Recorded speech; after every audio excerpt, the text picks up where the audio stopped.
boa tarde a todos, boa tarde a todas que nos acompanham nessa 21ª edição de transmissões ao vivo do Sint Piauí.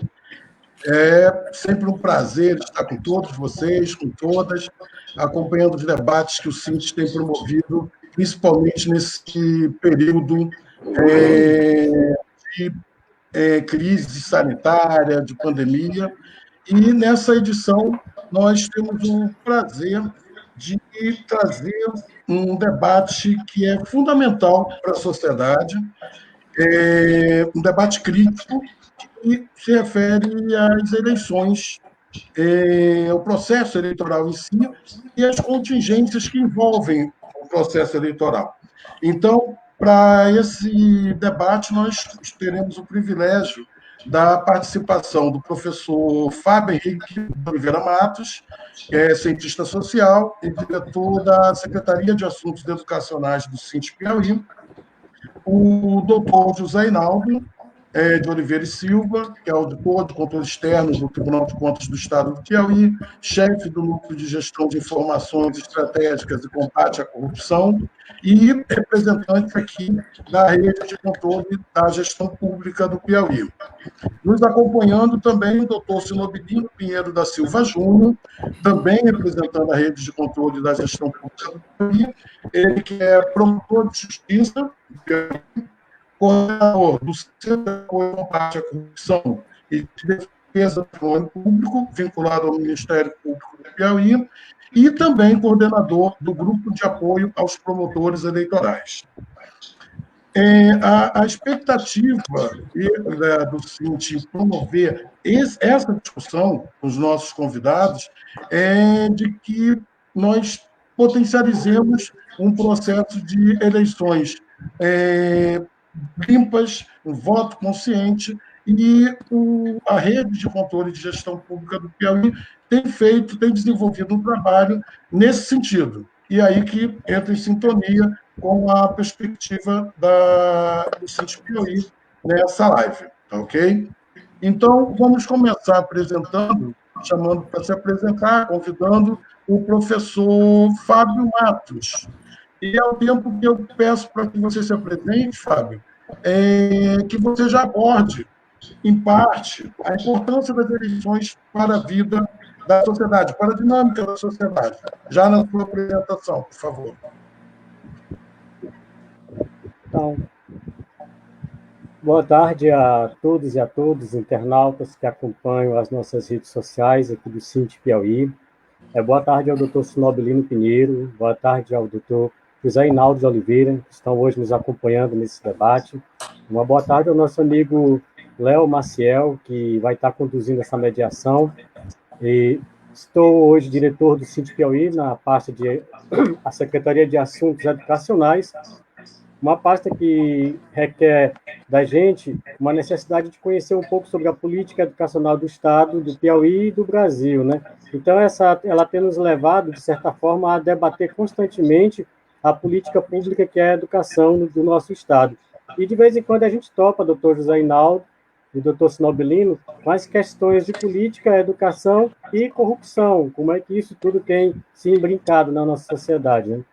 O tema de hoje dessa live, que é para se falar sobre a importância das eleições, uma eleição limpa, como se ter uma eleição limpa, e qual é a necessidade que se teria para uma sociedade, qual é a principal importância de uma eleição, de um processo eleitoral, quando um processo eleitoral, ele em si, tem todas as suas condições materiais igualitárias para todos aqueles que são candidatos, para todos aqueles que são candidatos e que se apresentam de 2 em 2 anos para decidirem quem vai tomar e administrar tanto as nossas pastas municipais no Legislativo, quanto as pastas municipais no Executivo.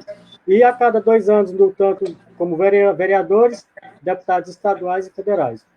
A sociedade brasileira, ela é reflexo também de uma construção histórica. E essa construção histórica chegou ao Brasil fazendo com que nós pudéssemos tomar parte das grandes decisões. O brasileiro, ele precisa participar da decisão política do seu município, do seu estado e do seu país. A eleição, ela tem, então, esse papel fundamental de garantir a participação do cidadão e da cidadã no processo de decisão, de escolha de uma democracia participativa.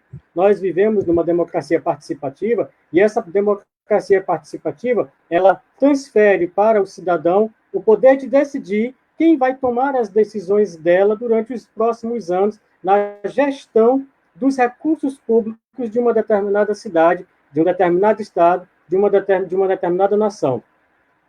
O cidadão e a cidadã, então, eles têm, a partir do processo eleitoral, que é um processo democrático, não é a democracia em si, mas é um processo democrático porque ele abre espaço para aquele que tem o mínimo de condições necessárias participar do processo de escolha. Talvez essas condições não sejam as ideais, talvez essas condições não sejam as melhores para que aquele cidadão tenha acesso às informações necessárias para escolher entre um determinado ator que vai conduzir a vereança ou uma determinada atora para que ele tenha todo o conhecimento necessário. Então, ter um processo eleitoral seria significar que o cidadão está participando do que a gente chamaria de processo democrático, de um processo cidadão.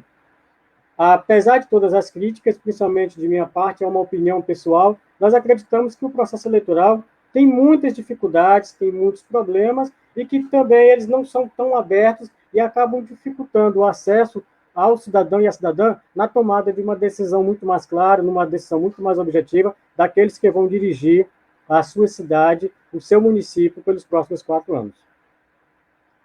Léo. O meu microfone eu mesmo desliguei. Obrigado, professor Fábio, pelas suas considerações iniciais. E agora nós convidamos o doutor José Inaldo de Oliveira e Silva para fazer a sua apresentação e, no bojo dessa apresentação, já abordar um pouquinho da história da rede de controle da gestão pública do Piauí, para que fiquemos mais cientes da dinâmica da rede, por favor. Com a palavra, José Inaldo. Boa tarde a todos e a todas. Obrigado, Léo, pelo convite, obrigado ao Sint, parabenizar ao Sint pela iniciativa, é fundamental esse tipo de discussão. Vejo aqui um cumprimento de uma responsabilidade social desse sindicato, e desta forma eu parabenizo o sindicato. Ressaltar aí as palavras do Fábio, acrescentando, Fábio, a importância dessa reeleição em termos de transferência de poder político, né? Nós teremos aí a eleição de 5.570 prefeitos, nós teremos a eleição de aproximadamente 58 mil vereadores nesse país. No ano de 2016, nós tivemos aí a eleição, na eleição de vereadores, algo em torno de 68 milhões de votos. Então, é para ressaltar toda essa importância das eleições, ratificar o que o doutor Fábio colocou, o professor Fábio colocou, e ressaltar que educação, Estado, eleição e corrupção, eles são palavras sempre presentes na vida em sociedade, sempre presentes na vida em sociedade.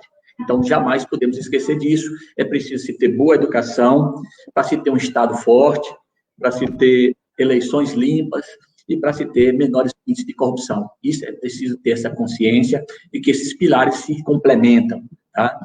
E, especificamente com relação à rede de controle da gestão pública no Piauí, Léo, Fábio e demais ouvintes, eu queria ressaltar que ela foi formalizada em 2009, ela tem um propósito, e este propósito principal é de fortalecimento, ampliação e aprimoramento de compromisso e articulação institucionais voltado para o combate à corrupção no estado do Piauí, tá? Ele faz parte de um programa nacional, nós temos redes de controle em quase todos os estados, ela tem uma natureza estratégica muito forte, tá? E esse esforço estratégico de 16 órgãos públicos, estaduais e federais, de forma conjunta, ele, mediante práticas e medidas uniformes, direcionadas, ele tem esse propósito, que essas medidas sejam mais uniformes e mais direcionadas a prevenir, combater e reprimir a corrupção, a estimular e fortalecer o controle social, essa participação da sociedade nesse compromisso de realmente prevenir, combater e reprimir a corrupção, e nós temos aí um compartilhamento muito forte de dados e conhecimentos úteis para o efetivo controle da sociedade. Nós fundamentamos nossos processos sempre na defesa da verdadeira ordem constitucional, na defesa da lei, da responsabilidade fiscal, da probidade e do combate à corrupção. A gente sempre quer deixar claro que a funcionalidade da rede contribui para o desencorajamento de práticas irregulares. Tá? Nós já fizemos aí várias operações conjuntas e hoje nós temos essa intenção forte de forma integrada, evitar abusos no poder político eleitoral. Essas entidades de Estado organizadas têm um compromisso de tentar conduzir a eleição da forma mais limpa possível. Este é o nosso propósito, que nasce aqui e que se defende aqui nesta importante reunião. Ok. Obrigado, doutor José Inaldo. E antes de passar a palavra para o doutor Sinobilino Pinheiro, eu quero destacar aqui a importância, claro, da participação da nossa presidente em todas as transmissões ao vivo, como um espectador aqui citou, mas eu esqueci de comentar, de destacar para nosso público antes, a professora Paulina ela teve uma agenda de emergência e por isso que ela não está participando, mas estamos aqui contando com o privilégio, representando a diretoria do Cinti Piauí, do professor Fábio Matos. Senhor Nobilino, na sua apresentação, boa tarde também, mais uma vez, e na sua apresentação eu gostaria que você já abordasse um pouco do que é a campanha, qual é a perspectiva da campanha Eu Faço Eleições Limpas. Com a palavra. Boa tarde a todos, eu agradeço pelo convite, boa tarde ao professor Fábio, boa tarde ao meu distinto colega e amigo Inaldo, agradeço novamente pelo convite, e eu posso responder a sua pergunta pegando um pouco das palavras do professor Fábio. Então, a democracia, o processo eleitoral, na minha visão, é a verdadeira concretização do processo democrático, é a concretização de nossa democracia brasileira, do Estado de Direito e do Estado democrático brasileiro. Não vejo qualquer outra representação que concretize tão bem ou se materialize tão bem a nossa democracia brasileira. Então, como bem falou o professor Fábio, é preciso que haja uma participação maciça da cidadania, dos cidadãos, em um processo eleitoral para que justamente venha a sedimentar ainda mais a nossa democracia. E vou além. É preciso que, além dessa participação, que nós consigamos fazer com que essa participação seja de forma lúcida por parte dos eleitores, que tenha a exata dimensão do que ele está fazendo ao votar em determinados candidatos a vereadores e determinados candidatos a prefeitos. Então, é importante que a participação do eleitor ela seja efetiva na qualidade do seu voto. E aí entra a participação importante da rede de controle do Estado do Piauí, do Ministério Público brasileiro, em especial o Ministério Público do Piauí, em que os promotores eleitorais trabalham diurnamente para a proteção e fiscalização das eleições, que nossa fiscalização vise sempre manter sólido, manter viva a participação do eleitor de forma bastante lúcida, protegendo a liberdade de seu voto. E é isso que a legislação eleitoral determina que os fiscalizadores das eleições façam, proteja a liberdade de voto do eleitor. É assim que se configura o bem jurídico a ser defendido no artigo 299, que trata de compra de votos, da captação ilícita de sufrágio. O legislador, ele é claro em se preocupar com a liberdade de voto, ou seja, o legislador ele quer que haja uma participação maciça assim do eleitor, mas uma participação efetiva e muito límpida para uma boa escolha dos futuros gestores.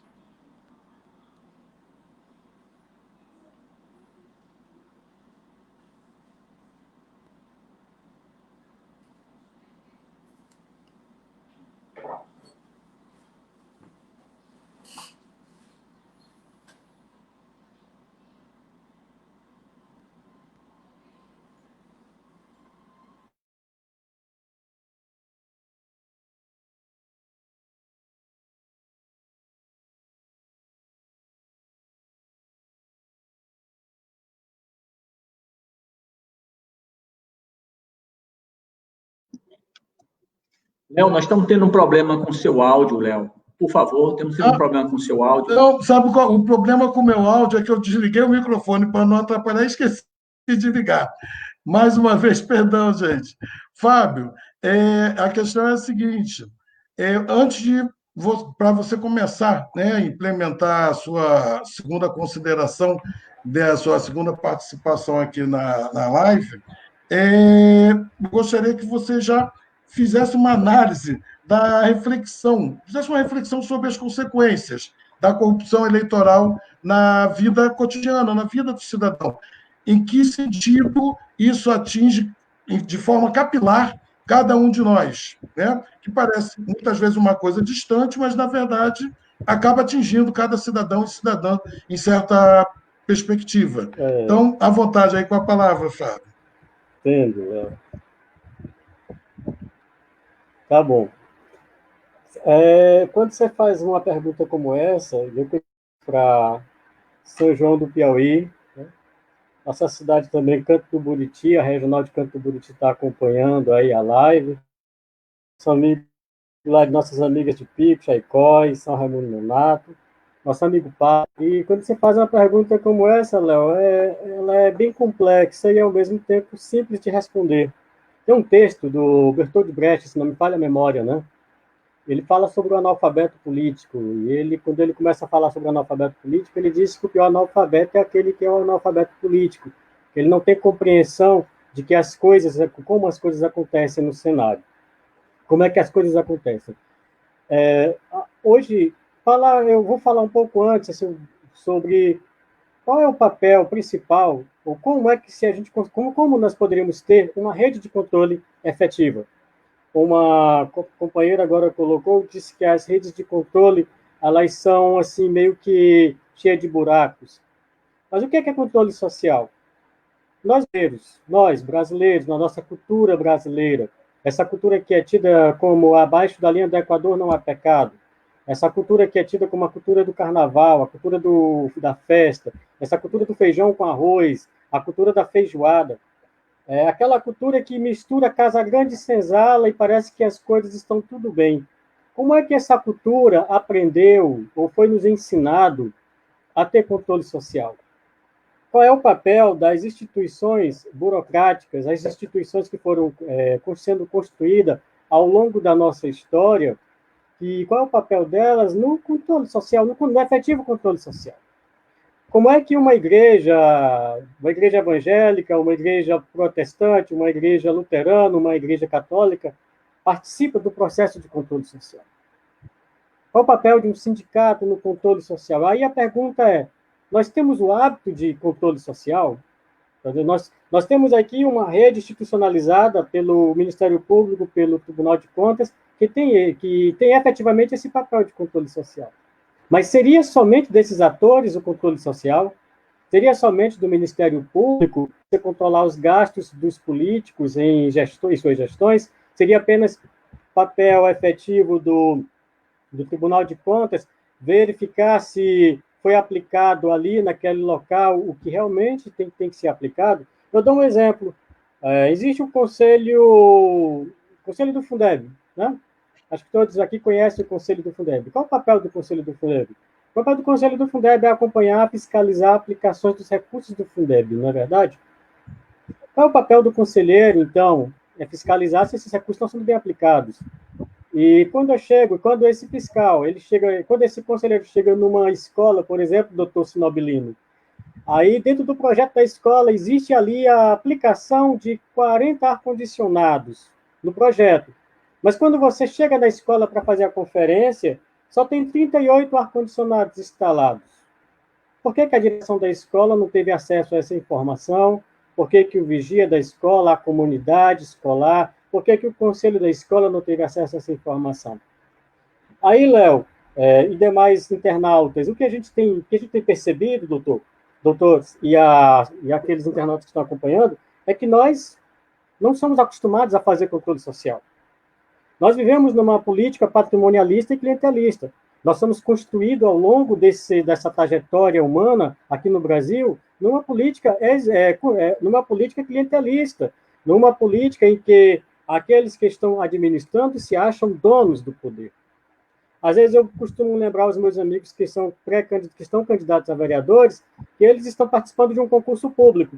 Quando eles passarem nesse concurso público, que vão ser eleitos ou não, aí eles serão servidores públicos temporários. E esse servidor público ele vai ter que prestar conta a uma sociedade. Ele não é dono do mandato. O mandato é nosso, o mandato é da sociedade.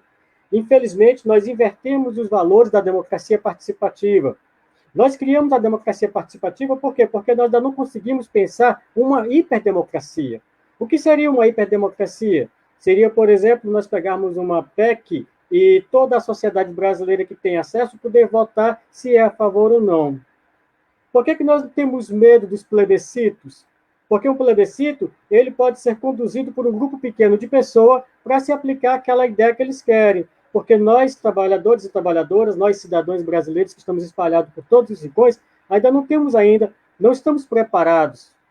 E isso é um projeto, vejam bem, isso é um projeto político, nós não estamos preparados, a nossa sociedade não está preparada, a nossa educação pública, cada dia que passa, tem se tornado menos preparada, e não é culpa dos professores, não, é culpa do projeto político que é desconstruir a escola pública, porque você faz com que as pessoas tenham menos acesso à informação, menos acesso às suas competências de tomarem decisões, e as coisas não acontecem.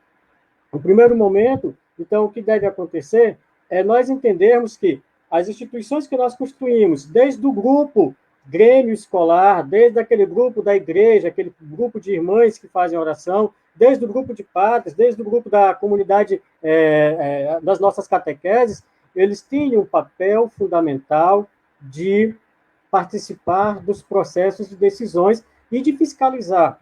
Para encerrar, Léo, as associações de moradores, elas perderam, ao longo dos últimos 20 anos, o seu papel de fiscalizadoras das gestões municipais para se tornarem veículos correias de transmissão de desejos.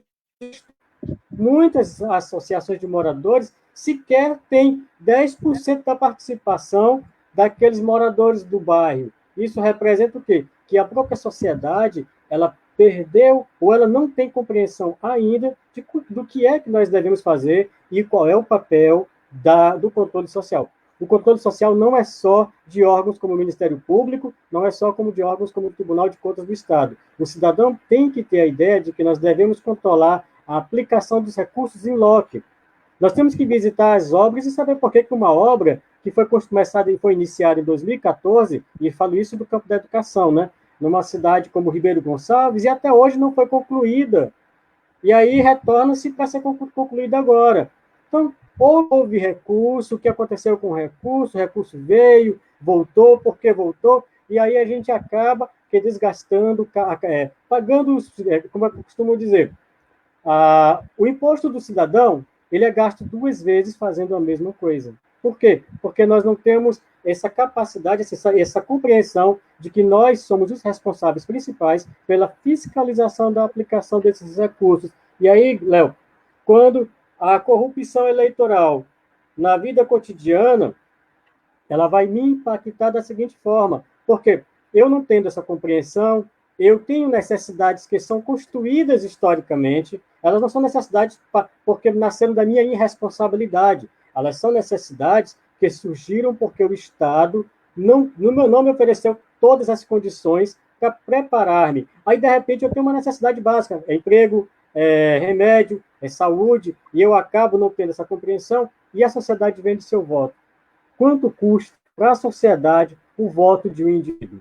Essa é a grande reflexão que nós temos que fazer, porque quando eu vendo o meu voto, eu deixo de ter uma polícia que era para ter hoje 12.600 homens e mulheres, tendo apenas 5.000. Quando eu tenho hoje, quando eu vendo o meu voto, era para me ter um corpo na SEDUC hoje, que pela legislação específica, são 28.713 servidores públicos só da SEDUC. Aí eu vou ter que conviver com 13, 14 mil servidores públicos. Sabe por quê?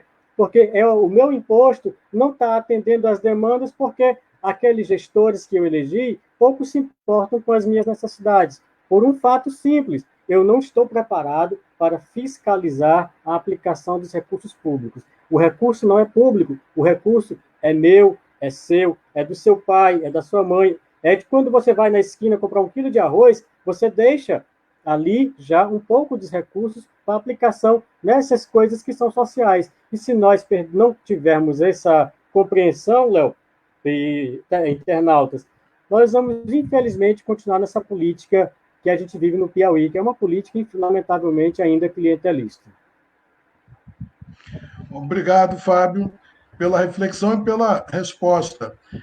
José Inaldo, pegando um gancho realmente aí da fala do Fábio, né, com relação e dos comentários aqui sobre a dificuldade, né, as dificuldades realmente enfrentadas no combate à corrupção e a aplicação correta dos recursos públicos, além de abordar a importância da rede, eu gostaria que você desse uma palhinha sobre como a tecnologia está sendo usada nesse processo para diminuir esses buracos, minimizá-los e eliminá-los.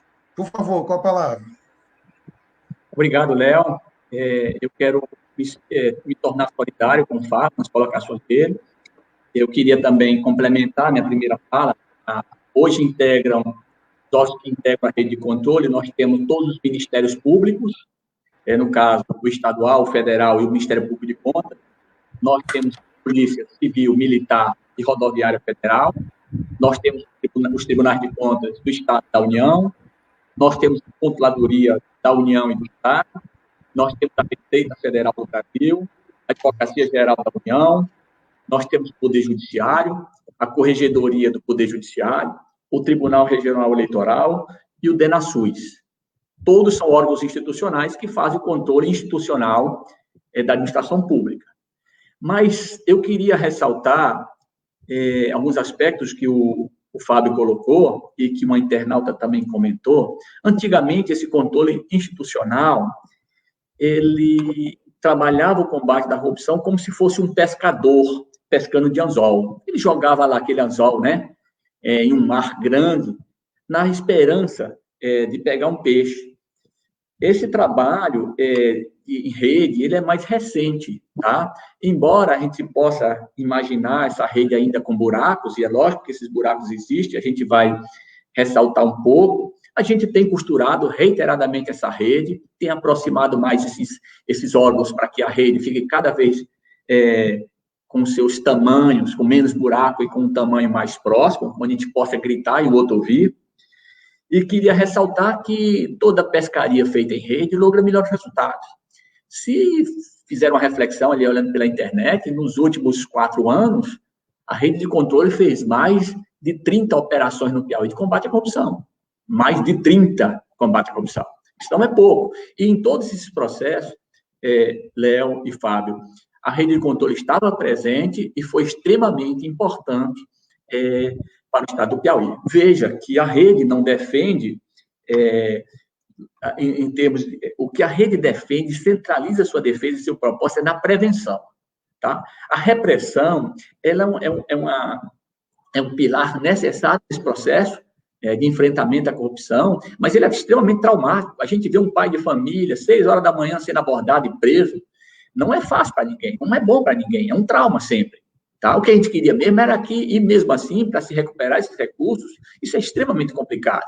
Tá? Existe um processo judicial demorado, muitas vezes mal instruído, e termina não resultando nas condenações, e gera para a sociedade a sensação de que da impunidade, que todos esses corruptos serão reiteradamente impunes, né?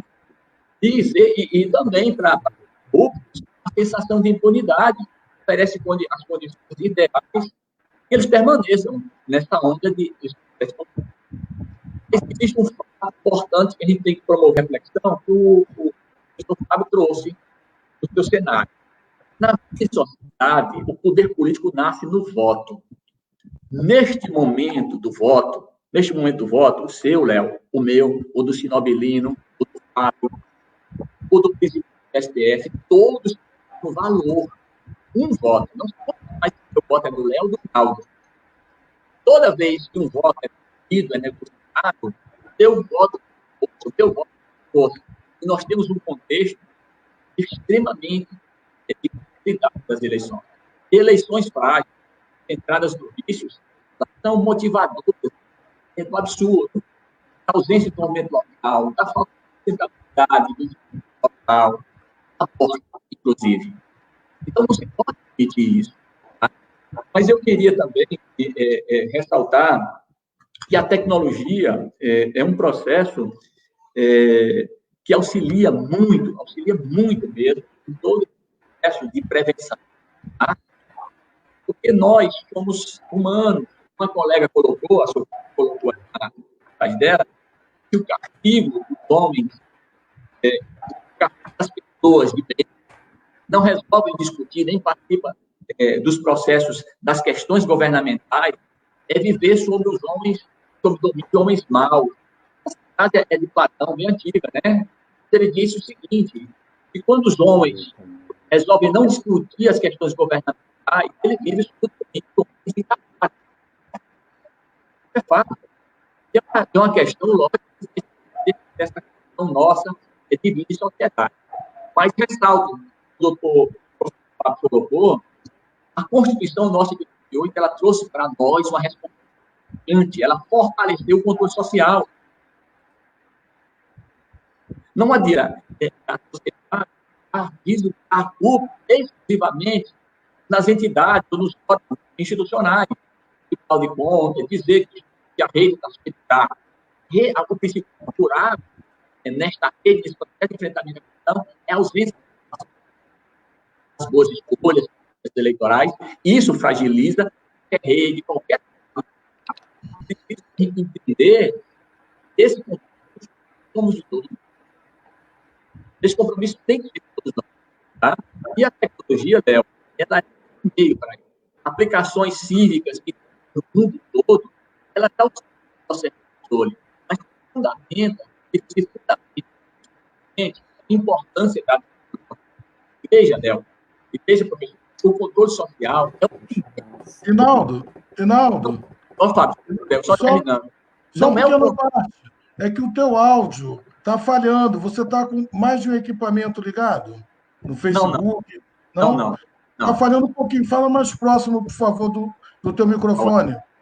E agora piorou, por isso que eu te interrompi, me desculpe. À vontade, pode complementar. Desculpe, eu queria ressaltar isso que diz o enfrentamento à corrupção, o enfrentamento que se ter para ter eleições limpas tem que ser um compromisso do controle social, um controle institucional, um compromisso de todos nós.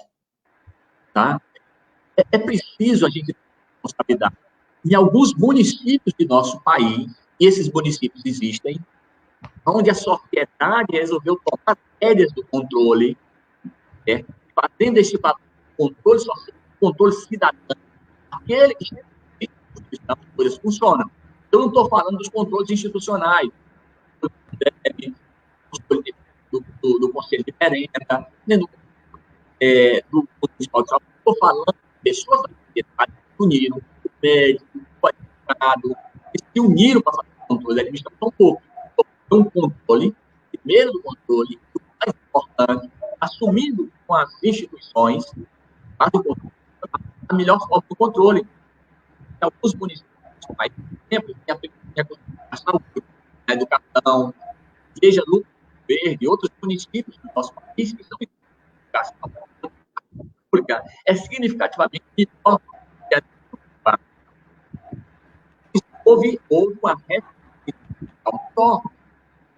Tem que ter isso. Não se pode também, as tecnologias fossem resolver o enfrentamento à corrupção limpa. Agora, as tecnologias postas aí, a participação da sociedade, as pessoas vivem com a tecnologia, então, toda hora lá, e nós temos lojas virtuais em tudo pegando para conceber aplicativos capazes de nesse processo. Mas é preciso assumirmos esse compromisso. Belino, todos que estão nos ouvindo, o nosso voto é a origem do nosso voto. Toda vez que alguém vende o voto e nos minimiza, nos fracos, E isso enfraquece instituições. Lógico que a Constituição de 88 incrementou o papel constitucional das instituições, mas o que ela mais incrementou foi o papel do cidadão. Por isso que é a Constituição cidadã. O problema é que os cidadãos brasileiros preferem apontar os órgãos de controle. Os órgãos de controle estão falhando, não estão fazendo eficaz, nós estamos fazendo um esforço enorme. É preciso termos todas essas forças no mesmo sentido para enfrentar esse processo de pandemia que se tornou a corrupção nesse país. Tá ok. Obrigado, Inaldo, pela reflexão.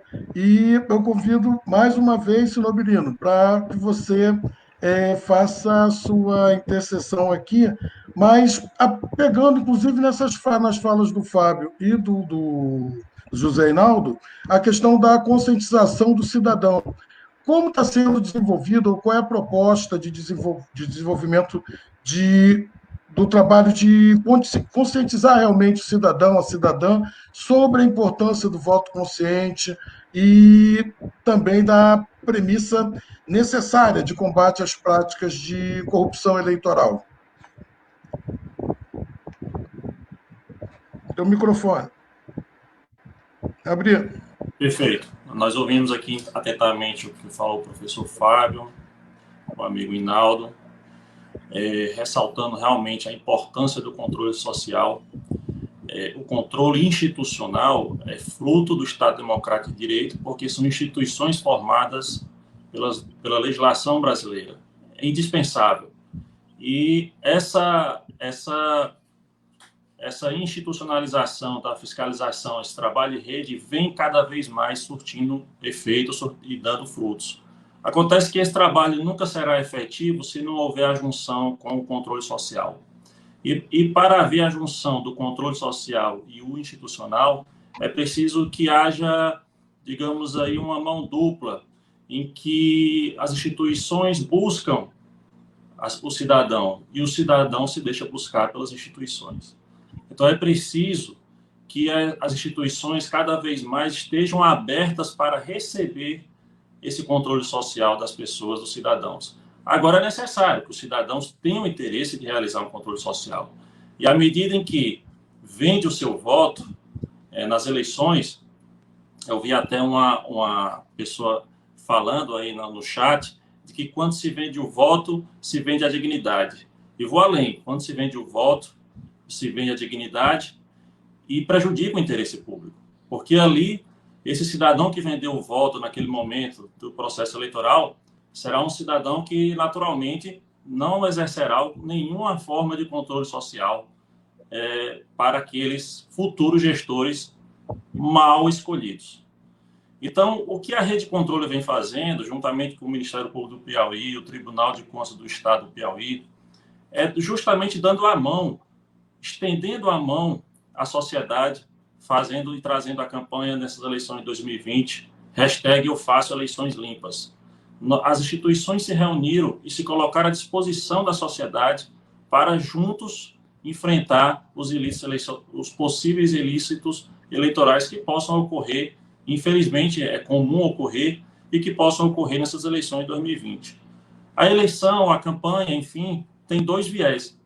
O primeiro viés é de justamente conscientizar o eleitor dessa sua importância, desse seu papel fundamental de escolha correta do seu candidato e de exercer com efetividade a liberdade do seu voto, ou seja, não vender o seu voto, não trocar o seu voto, como bem falou o professor Fábio, por uma camisa, um emprego, enfim, um emprego por irmão, filho, etc. É preciso que a gente tenha uma conscientização coletiva e pública, e o brasileiro tem certa dificuldade de chegar a esse nível, infelizmente. Enquanto nós pensarmos em si, particularmente, ter uma visão privativista de tudo, dificilmente, professor, nós teremos um controle social efetivo que possa se unir aí com as instituições de fiscalização e seguir juntos. Mas a nossa parte, como instituição, nós estamos fazendo. E eu tenho certeza que a população, cada vez mais, a cada eleições, estão se desenvolvendo essa conscientização, estão estão cada vez mais, e as redes sociais ajudam nesse sentido, estão cada vez mais se interessando por política, exercendo o seu direito constitucional de liberdade de expressão, criticando ou não determinados políticos e candidatos, cobrando, e isso é importante. Então, essa campanha, hashtag Eu Faço Eleições Limpas, é com o objetivo, é uma união da rede de controle, de todas as instituições de rede de controle, estendendo essa mão à população, escancarando as suas ouvidorias para receber qualquer tipo de ilicitude por parte do cidadão do controle social. Para você ter uma ideia, nós temos uma ferramenta para essas eleições de 2020, criada pelo TRE, mas aperfeiçoada por todas as instituições públicas brasileiras, que é o Pardal Eleitoral, Pardal Eleições 2020, em que você pode baixar no seu celular, seja pelo iOS, seja pelo Android. E lá, assim que você acessa, você vai ter um link, você tem uma aba específica demonstrando quais são todas as possíveis irregularidades ou ilicitudes que podem ocorrer durante as eleições, entrar naquela aba, e aí, se tratar de alguma propaganda eleitoral ilícita, essa sua informação, esse seu exercício de controle social nas eleições de 2020, enfim, essa sua denúncia, irá diretamente para o juiz eleitoral exercer o poder de polícia na sua respectiva zona eleitoral. Se tratar de qualquer outra ilicitude que não seja propaganda eleitoral, mas sim compra de votos, ou então a prática de diversas outras ilicitudes ou crimes que não seja propaganda eleitoral, que não seja ofensa às regras de propaganda eleitoral, clicando nesse link, vai abrir uma página da ouvidoria do Ministério Público Estadual, em que o cidadão pode preencher de forma circunstanciada, preferencialmente, de forma circunstanciada, os fatos que ocorreram e que, na sua visão, pode ser tratada como ilícito eleitoral, e aí essa demanda irá diretamente ao promotor eleitoral responsável pela investigação. E o promotor eleitoral, ele é obrigado a instaurar um procedimento. Logicamente que é necessário que as instituições de fiscalização, em especial o Ministério Público Eleitoral, realize um filtro em todas essas denúncias. Não é porque denunciou que, efetivamente, o Ministério Público Eleitoral irá fazer alguma coisa ou irá sugerir ou pedir judicialmente alguma determinação perante a Justiça Eleitoral. É preciso ter critérios, pois nós sabemos que estamos em período eleitoral e existe um acirramento comum do próprio processo eleitoral e que leva às denúncias sem fundamento. Foi por isso que no ano passado, na reforma eleitoral, foi inserido o crime de denunciação caluniosa, ou seja, aquele que deliberadamente realizar uma representação que sabe ser falsa, ou seja, um ilícito que ele tem consciência de que não aconteceu, embora esteja imputando esse ilícito a uma determinada pessoa. Então, mas o Ministério Público, pelos seus 82 promotores eleitorais, estão pelo estado do Piauí recebendo e já estão trabalhando desde o início do ano com esse propósito de fiscalizar essas eleições. E qual é o propósito de fiscalizar as eleições? É justamente fazer com que o eleitor possa, de forma bastante consciente, usar a sua efetiva liberdade de voto. Ou seja, as eleições, o processo democrático, ele é importante, mas muito mais importante do que o próprio exercício democrático, ou seja, ir lá e votar em determinado cidadão, é que isso seja de forma limpa, isso seja de forma escorreita, de forma lúcida por parte do eleitor, né? E é preciso que os candidatos se conscientizem disso também. O nosso eleitor, ele vem mudando, aos poucos, mas ele vem mudando. O eleitor está cada vez mais cobrando os seus candidatos. E esses eleitores, professor Fábio, são aqueles que vão representar futuramente o nosso controle social. Eu tenho certeza que, à medida que evoluímos no aspecto eleitoral, iremos evoluir também na fiscalização institucional e social dos recursos públicos, porque essa fiscalização ela é permanente, seja pelas instituições, seja pelos cidadãos. E se um dos dois falharem, naturalmente, a fiscalização também faltará. Nós dependemos do controle social. Nós, que eu falo, instituição de fiscalização.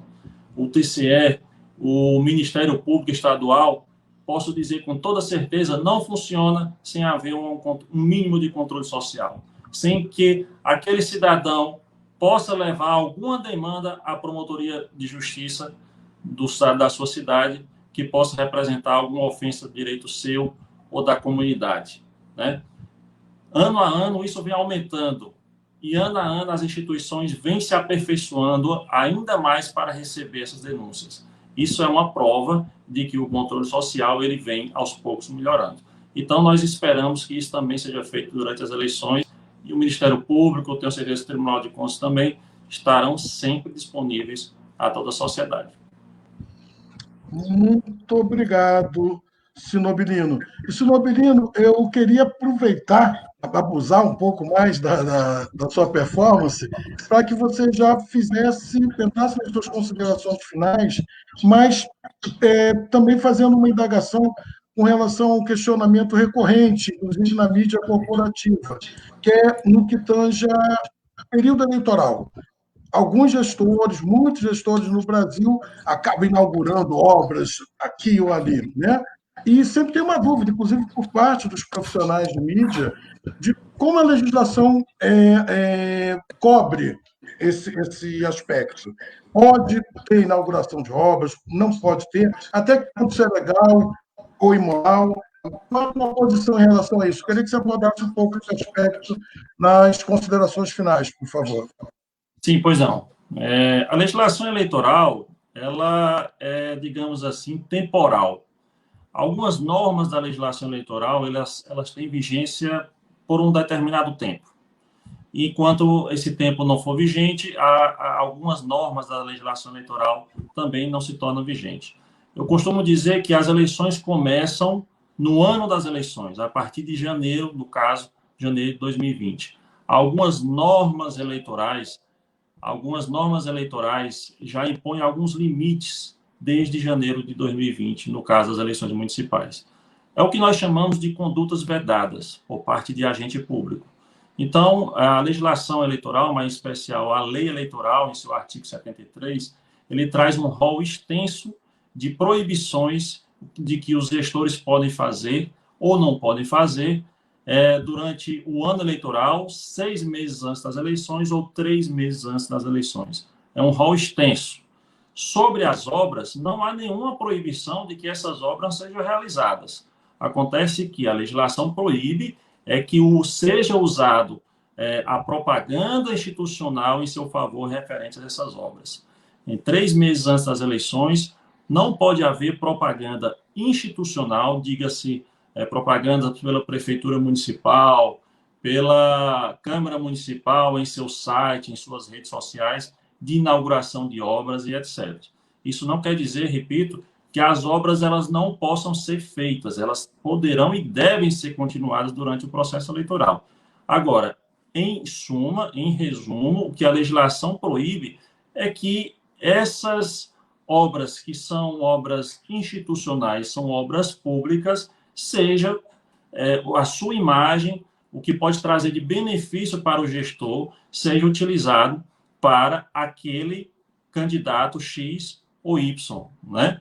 É justamente com o objetivo de fazer com que as eleições elas sejam paritárias, ou seja, não sejam mais favoráveis para aqueles que têm a administração pública sob o seu poder e usar isso em benefício de determinados candidatos. Então, especialmente sobre as obras, é isso. Mas existem inúmeras outras restrições, e sobre a publicidade institucional, houve uma exceção agora, que é a possibilidade de realizar a publicidade institucional, mesmo antes de 3 meses, referente à publicidade de educação para contenção e prevenção da Covid-19. Isso foi feita uma ressalva na emenda constitucional 107, e aí, portanto, nesse período que nós nos encontramos agora, o que é proibido, que é proibida essa propaganda institucional de obras, serviços, etc. Porém, se for aquela propaganda institucional voltada para a prevenção e a contenção da Covid-19, isso ainda é permitido, tendo em vista que nós estamos nacionalmente em estado de calamidade pública até dezembro desse ano. Certo.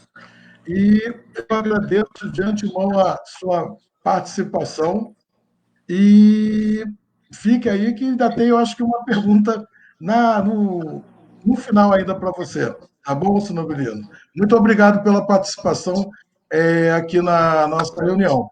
E eu que agradeço, eu não sei se eu vou ter outra oportunidade, mas desde já eu agradeço a todos, foi um prazer debater, estamos aqui à disposição. Ok, muito obrigado mais uma vez. E, Inaldo, José Inaldo, suas considerações finais, e eu queria que nesse contexto das considerações fosse abordado pelo senhor em que sentido ou até que ponto o voto consciente, as eleições limpas proporcionam mais espaço na dinâmica eleitoral, mais equitativo, né, para setores, segmentos da sociedade que não têm o poder econômico, que dá vantagem, infelizmente, nos processos. Cito, por exemplo, o caso das mulheres negras, muitas mulheres negras se candidatando nesse pleito, até que ponto, não só com relação a esse segmento, mas como exemplo, e a outros segmentos, até que ponto a transparência, o vínculo com o voto consciente pode realmente potencializar essas candidaturas a ocupar esses espaços. Por favor, por gentileza. Obrigado, Léo. Uma pergunta muito sensata e muito oportuna também para a gente debater. Eu queria ressaltar aqui, antes de responder diretamente sua pergunta, nas eleições de 2018, saiu uma reportagem de nível nacional, e eu não sei se os internautas relembram, mas acredito que muitos vão relembrar, quando instituíram ao Piauí o mercado do voto no interior do Piauí. Foi uma repercussão nacional, onde retrataram o Piauí, especialmente o interior do Piauí, como o mercado do voto. E uma colega ressaltou, aí nas colocações delas, que os reflexos de uma eleição, no mínimo, ela se dá por 4 anos. Acho que foi esse no sentido que ela colocou. E é uma verdade absoluta. O reflexo de qualquer eleição se dá, no mínimo, por 4 anos. Né? Então, a gente tem que pensar muito nesse sentido. E esse mercado do voto, ele traz um contexto de exclusão, um contexto de ausência de participação, tá? E nos leva a uma reflexão. Eu não sei se os senhores conhecem o hino da cidadania, ele está disponível na internet.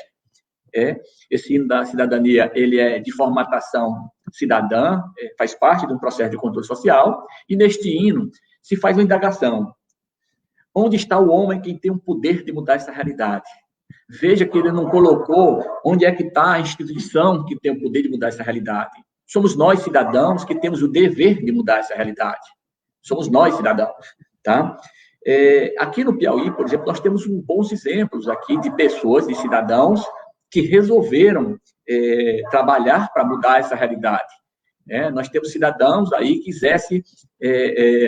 utilizam-se de remédios constitucionais em desfavor do poder público, inclusive, quando necessário. Nós tivemos um cidadão que organizou, que implementou ações judiciais em desfavor da transparência, em favor da transparência pública da Assembleia, certo? Em desfavor dessa ausência de transparência, embora depois a gente teve decisões do Tribunal de Justiça contrário, mas existe uma força já do cidadão no sentido de se mobilizar para mudar essa realidade. O principal foco dessa sua pergunta, ele coloca assim, essa participação, e a gente já tem aí os números de que o perfil do candidato mudou um pouco, isso é um bom sinal, existe essa realidade. É preciso a gente ter realmente essa oxigenação na política, essa participação de minorias, essa participação dos cidadãos como um todo, ninguém se considerar excluído do processo eleitoral, ou como eleitor, ou como candidato, todos devem fazer parte disso, com responsabilidade. Devemos ir ao processo eleitoral, mesmo em estado de pandemia, devemos ir ao processo eleitoral, devemos privilegiar aqueles que nos representam, independente se negro, participante do LGBT, tá? Desde que traga consigo as melhores propostas. E é neste voto consciente, é nesta participação que nós mudaremos essa realidade. Veja, a corrupção, incluindo a eleitoral, não é privativo do Brasil, né? Nós temos denúncias de corrupções eleitorais, especialmente fake news, no processo eleitoral dos Estados Unidos, que também agora está sob vigência de processo eleitoral, com uma vigilância extremamente forte das instituições e das pessoas. Nós temos exemplos nos Estados Unidos, outrora, num país extremamente corrupto, está na literatura, o professor Fábio deve saber disso. Nós tivemos outrora, por exemplo, um país como a Suécia, hoje motivado por um controle social forte e por índices de corrupção compatível com o primeiro mundo, mas nós tivemos processo não muito distante de uma Suécia extremamente corrupta, tá? Mas resolveu-se mudar essa realidade, e resolveu-se estimulando a participação de todos, Léo. É preciso a gente, mesmo que seja através de normas que forcem essa distribuição em cotas, mas é preciso a gente entender, é preciso a gente priorizar o nosso poder político do voto. É preciso, é fundamental. Só mudaremos essa realidade desta forma. E não serão as instituições que mudarão, nem adianta os cidadãos colocar essa responsabilidade exclusivamente nas instituições. É de todos nós essa responsabilidade. Certo, muito obrigado e agradecemos também a sua participação bem consciente, como de todos, e que abrilhantou, como dos nossos convidados todos, abrilhantou mais uma transmissão ao vivo da nossa entidade. Professor Fábio, suas considerações finais e, nesse meio tempo das suas considerações finais, o senhor poderia abordar, para fechar a live, qual o potencial de transformação da sociedade com o voto consciente, com a dinâmica dos órgãos de controle e da rede, como já foi discriminado aqui, sociologicamente, digamos assim, como é perceptível, como se palpa o potencial de transformação da sociedade em função do processo eleitoral limpo. Com a palavra, professor Fábio. Então, Léo, mais uma vez, boa tarde a todos e a todas. Parabéns aí ao doutor Snobilino pela sua exposição. Para mim foi fundamental porque eu anotei muita coisa, doutor. Ao doutor José Inaldo também, pela participação, também anotei aqui muita coisa que já vai servir para mim nesse momento, para quando nós estivermos fazendo nossas avaliações. Pensando assim sobre qual é o potencial da sociedade do voto consciente, o voto consciente ele favorece uma democracia e uma sociedade mais ampla, mais cidadã, ela mais equilibrada, Léo. Mas eu queria partir de uma fala que o Dr. Snobilino nos tocou, tecnologia e eleição, não é, doutor? Nesse momento hoje em que nós estamos construindo um novo ser, um novo humano, um novo homem, uma nova mulher, nesse momento histórico em que a sociedade brasileira, e não só a sociedade brasileira, mas a sociedade mundial passa, me é muito assim peculiar pensar sobre o papel da tecnologia e as nossas instituições de poder e as nossas instituições democráticas que nós construímos. Até que ponto a tecnologia ela favorece e ela tem favorecido a democracia? Nós podemos pegar o exemplo das últimas eleições de quase 5 países, inclusive o Brasil, e avaliar como é que se deu os processos eleitorais a partir da tecnologia. A tecnologia foi usada naquele momento para induzir interesses particulares de grupos financeiros para a tomada de decisão. Um pouco atrás eu falei sobre a hiperdemocracia, onde nós teríamos as condições materiais para tomar as decisões. A hiperdemocracia ela só seria possível nesse estágio humano que nós nos encontramos se nós tivéssemos as condições materiais, e aí condições materiais não é só ter acesso a um aparelho, a uma tecnologia, a uma metodologia, e sim ter acesso a uma formação qualificada para que eu possa manipular o aparelho ou o instrumento tecnológico que está sendo me colocado à disposição. Eu posso ter um iPhone nas minhas mãos e não saber utilizá-lo conforme a necessidade ou de uma forma democrática para melhorar as coisas do meu bairro, da minha sociedade. Vou dar um exemplo claro, que pelas pesquisas, nós temos o triplo de número de celulares no país, nós temos redes de internet para todos os lados, mas a tecnologia em si, ela ainda não está ainda, parece que nós não estamos acompanhando, e aí é um posicionamento pessoal de Fábio Matos, nós não estamos acompanhando, enquanto seres humanos, a evolução tecnológica que nos chegou. Exemplo disso são as aulas remotas, que já há um bom tempo, quase 5 anos, as aulas remotas já existiam em diversos locais, a exemplo das EADs, que hoje acontece não como aulas remotas, mas nós não estávamos preparados para esse modelo, e de repente nós somos jogados para as aulas remotas, sem nenhuma preparação pessoal ou tecnológica para ela. A tecnologia, então, e a educação devem andar junto para que eu possa participar do processo de conto social. Quando eu penso, então, que a tecnologia tem as condições materiais, mas a política educacional brasileira, e eu digo, o projeto político educacional brasileiro, ele não está hoje conseguindo, aliás, ele não foi projetado para isso, para nos dar uma educação de qualidade. Falo da educação pública e 5% ou até 10% das educações da rede privada, porque esse de elite mesmo, das redes privadas, pode-se dizer assim que são 10% da rede privada, mas da educação pública como modelo, como projeto de nação, ela não existe hoje para nos capacitar, nos orientar e nos dar o essencial para nós podermos participar dos processos democráticos. Damos um exemplo prático aqui do nosso Piauí, é que recentemente, se não me falha a memória, ontem ou foi hoje, o governo do estado aprovou a BNCC, Base Nacional Comum Curricular, e expande-se de passagem que ela é um processo educacional, ela é uma política educacional que vai orientar os currículos, e ela, então, ela diz que os alunos têm que ter certas competências, certas habilidades a partir de determinados conteúdos. No entanto, nos deixa muito preocupado, por exemplo, quando se tira dessa Base Nacional Comum Curricular uma certa participação das disciplinas que levariam a uma percepção, a uma discussão do pensamento crítico. O que são essas disciplinas? Sociologia e filosofia hoje foram reduzidas há um tempo nas escolas públicas aqui do estado do Piauí.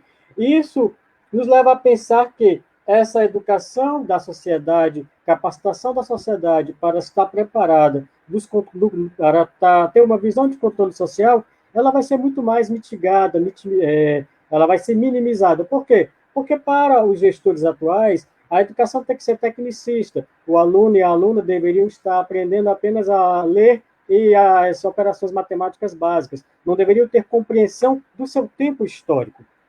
Quando eu tenho compreensão do meu tempo histórico, eu faço parte de um todo, eu faço parte de uma sociedade. Eu não faço parte apenas de um grupo que está isolado no seu gueto. Eu faço parte de toda aquela massa que vive todos os dias. Eu tenho uma metáfora na minha vida que diz o seguinte: a sociedade é como uma caixa fechada e eu entrei nela e contei tudo feito. E provavelmente dos próximos 40 anos eu não devo passar. Quando eu sair, eu vou deixar pouca coisa feita com a minha marca aqui. Mas se eu não puder tomar decisões do processo político, decisões onde eu tenha as condições de realmente estar decidindo por mim, as condições materiais dos meus pais, dos meus filhos, vão continuar a mesma.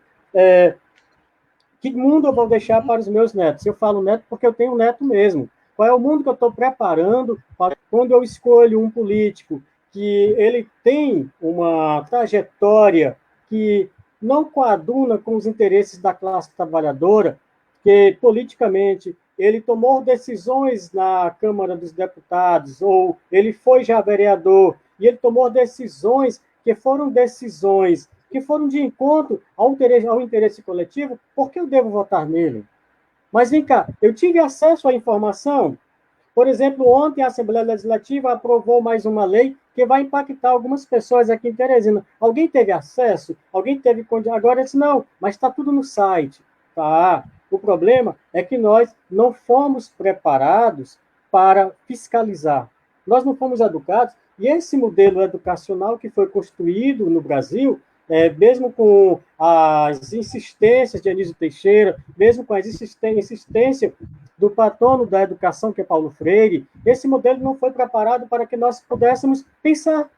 Nós não podemos pensar, nós temos apenas que agir, apertar um botão. Mas, graças a Deus, a Constituição de 88, que vem sendo macerada aos poucos ao longo dos últimos 32 anos, ela já nos deu aí os órgãos de controle social institucionalizados.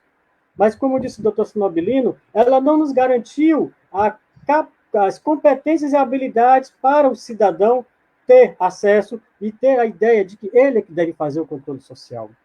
Se você é membro de uma igreja, você tem que fazer o controle social da sua rua, controle, não é da vida do vizinho, não, tá? É o controle social dos bens públicos aplicados. É o controle social dos recursos públicos financeiros, dos impostos que o cidadão paga. Nós estamos visitando, enquanto representante do Cinti, praticamente todas as escolas públicas em Teresina. E eu vou ser honesto, eu olho para as salas de aula e me pergunto, fatos reais. Não vamos mentir, a escola Joca Vieira está destruída. Ela foi iniciar uma construção em 2018, disseram que iriam construir em 6 meses, nós já estamos em 2020 e a escola está praticamente abandonada. Virou um parque de construção. Nós tínhamos quase 1.200 alunos, hoje nós estamos com 300. Estão dentro de uma escola que, se não tivesse aula remota, eles estavam disputando espaços hoje numa escola com pombos, lá na Primavera. Por quê? Porque a obra parou. Mas por que a obra parou? Faltou recurso? Eu digo, por que faltou recurso? Mas o recurso já estava empenhado. Por que ele não foi aplicado? Nós, enquanto cidadãos e cidadãs, devemos estar pensando nisso. Por quê? Porque o modelo educacional brasileiro, que está sendo vigente no nosso Brasil, que está sendo vigente no nosso Estado, ele não prevê a formação crítica. Ele não prevê as competências do cidadão e cidadã para estarem pensando no todo, na sociedade. E com isso, a gente já para encerrar, eu queria fazer uma reflexão rápida, Léo. Pensando bem assim, vocês veem, por exemplo, quanto esse nosso pensamento crítico está tão massificado, doutor Snobilino, que as mortes pelo Covid não estão mais acontecendo, né? E elas estão sendo ressignificadas. Ontem eu fui ver fui ver um jornal, e o jornal disse, morreram 11 pessoas, mas essas 11 pessoas já eram idosas. Opa, eu pensei, só porque é idoso tem que morrer? Não, elas tinham 85 né? Anos, Você começa a normatizar. 8 mulheres, 6 homens. Aí vem cá, eram 8... uma tinha 88 anos. Aí eu pensei assim, peraí, ela tinha 88 anos e tinha que morrer? Não, gente. A nossa indiferença enquanto homens comuns, mulheres comuns, está chegando ao extremo. A nossa sociedade está perdendo de vista o próprio ser humano. Nós estamos nos distanciando tanto da compreensão do que é a humanidade, doutor Snobilino, doutor José Hinaldo, que uma morte de uma pessoa de 88 anos não faz sentido, tudo bem, é só mais um, ele já tinha comorbidade, estava escrito assim, ele já tinha comorbidade, tinha que morrer. Não, gente. Isso é um reflexo de um país que não respeita a sua memória. Porque um idoso é um homem e uma mulher que tem memórias, que tem histórias, que contribuíram com o nosso país no momento, que contribuíram com o nosso Estado. E o que é que vem acontecendo nos últimos 4 anos? Um total desprezo pela velhice nesse país. A exemplo das reformas da Previdência, que prolongam o tempo de trabalho de qualquer um, no mínimo 38, 40 anos. Nós não podemos mais morrer saudáveis, temos que morrer doentes. E eu lamento muito, porque a educação, que era para ser fundamental nesse pensamento, de modificar, ela também está sendo destruída enquanto projeto. Por que ela está sendo destruída? Porque a maior parte da população brasileira está nas escolas públicas. E se nós tivermos uma educação de qualidade, esse cidadão e essa cidadã que está passando pela formação lá da escola pública, ele vai sair com um pensamento crítico formado. Ele vai ser capaz de ser um cidadão e cidadã que vai insistir nas mudanças sociais. Graças a Deus, nós estamos tendo outros jovens e outras jovens que estão aí aparecendo. Mas, infelizmente, nós temos que parar com essa ressignificação das mortes. Por conta disso, é que nós da entidade Sint Piauí não somos só uma entidade que temos filiados no Piauí todo, somos uma entidade que estamos preocupados com o controle social, com a aplicação dos recursos públicos da SEDUC, que não é do Estado.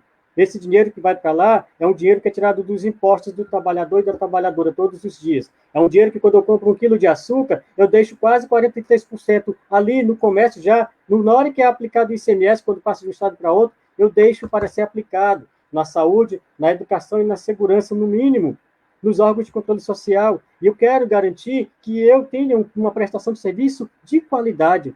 E somente vamos ter um serviço de qualidade, Léo e o teleinternautas, se nós tivermos uma educação de qualidade.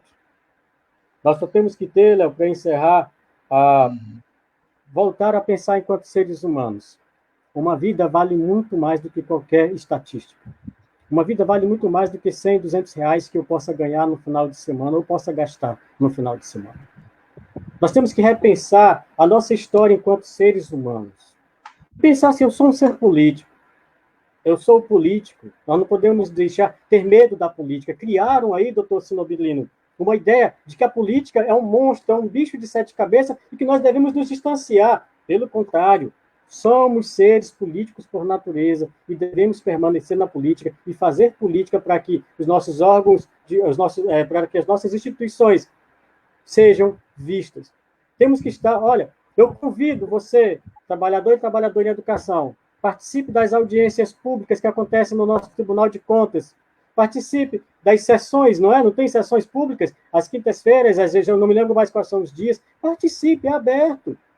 Eu acho que está sendo transmitido pela internet. Participe das sessões virtuais. São sessões virtuais, elas são públicas. Quando voltar tudo à normalidade e você puder ir para a Assembleia Legislativa, vá. Ninguém pode lhe impedir de entrar numa sessão para você assistir o que os seus deputados que você votou estão fazendo, não. Isso é controle social. E para encerrar de vez agora, eu quero agradecer à professora Paulina Almeida por ter nos dado a oportunidade de hoje estar dividindo esse espaço, né, com o doutor Sinobilino, o doutor José Inaldo. Foi um prazer conhecê-los. E eu quero aqui, Léo, se me permitir, recitar o verso que eu disse no começo, do nosso amigo Bertold Brecht, mas de uma forma mais adequada a gente, tá bom? Acho que todos conhecem. O nome do verso é O Analfabeto Político. O pior analfabeto é o analfabeto político. Ele não ouve, não fala, nem participa dos acontecimentos políticos. Ele não sabe que o custo de vida, o preço do feijão, do peixe e da farinha, do aluguel, do sapato e do remédio que dependem das decisões políticas. Esse mesmo analfabeto político é tão burro que se orgulha e estufa o peito dizendo que odeia a política. Não sabe, este pobre imbecil, que é da sua ignorância política, nasce a prostituição, nasce a ignorância, nasce o menor abandonado e o pior de todos os bandidos, que é o político vigarista, pilantra, corrupto e lacaio de empresas nacionais, multinacionais e municipais. Meu muito obrigado e uma boa tarde a todos e todas. Obrigado, Fábio. Boa tarde mais uma vez para todos. E mais uma vez é aqui externar o agradecimento da presidente do Sint Piauí, da professora Paulina, a você, Fábio, ao José Inaldo, ao Sinobilino, a Gleidjane, a todos que colaboram e colaboraram com mais uma transmissão ao vivo aqui do Sint Piauí. Muito obrigado pelos esclarecimentos. Creio que foi, e com certeza, muito proveitoso e absorvemos muito conhecimento, mesmo sendo pouco o tempo para o debate. Mas nosso agradecimento mais uma vez. Obrigado a todos e boa tarde, gente. Valeu. Obrigado. Boa tarde, Léo. Boa tarde a todos. Boa tarde. Um abraço. Tchau, doutor. Obrigado. A gente se encontra. Nosso nobilino. Tranquilo. Boa tarde a todos. Muito obrigado. Obrigado.